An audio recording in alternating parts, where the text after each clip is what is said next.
Hi everyone, it's Mr. Lambert here. Going to just do a little brief lesson with you on the different kinds of radiation, hopefully help you to understand the difference between alpha, beta and gamma radiation.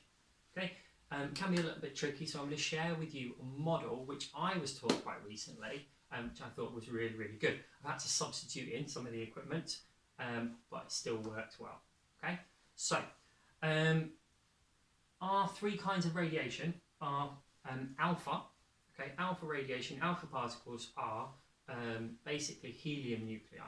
So we've got 2 protons and 2 neutrons. Okay, and in the scale of our radiation, they're quite massive, quite big, quite heavy.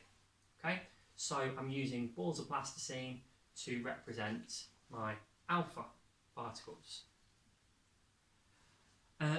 Beta particles are much smaller, much lighter. They are electrons, single electrons. Okay, so beta radiation is a beam of electrons, or the emission of electrons. Okay, since they're much smaller, much lighter than alpha, I'm using 5p's to represent those.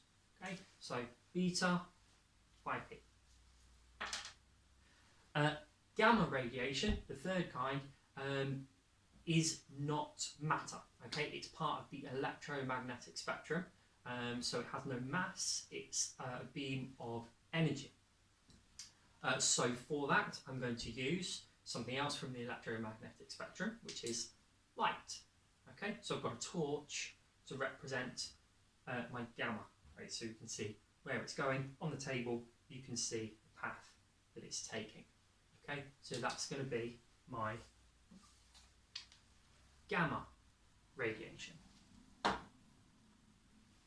Okay, so what I'm going to do is I'm going to use more nuclei and more electrons to represent the atoms in a substance. We're going to pass these types of radiation through, and we're going to use that to help understand how they behave differently.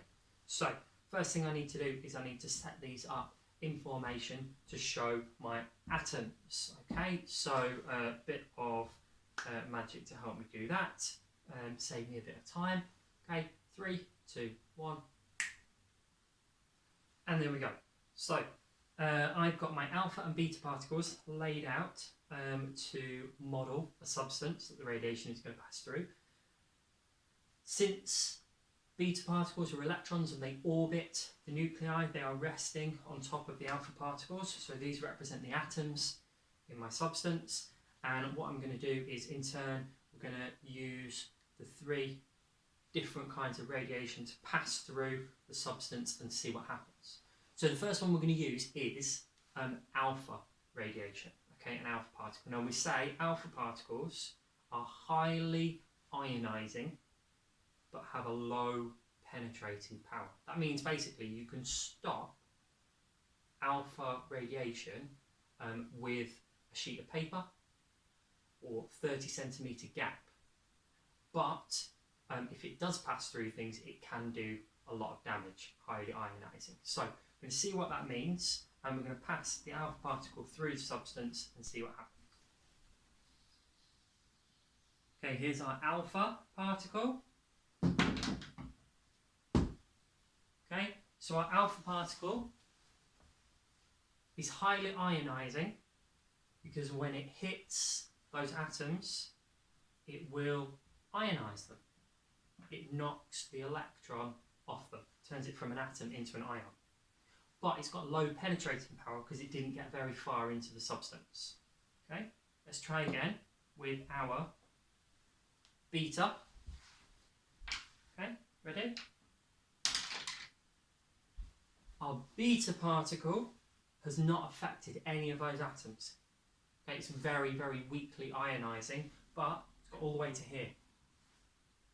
All the way through. So it's got a much higher penetrating power. Our third one, our gamma, we're using light to represent that. Okay, so if we look at that on the table, you can see that the light is able to get all the way through to the other side and is not affecting any of those atoms. Okay, so it's not ionizing, but it can pass straight through the substance. And in fact, you'd only slow it down with lead. Okay, so it carries a huge amount of energy. That's what makes it so dangerous. It can pass straight through substances, but it is not ionizing. It doesn't knock electrons off the atoms. So that's our three kinds of radiation: alpha,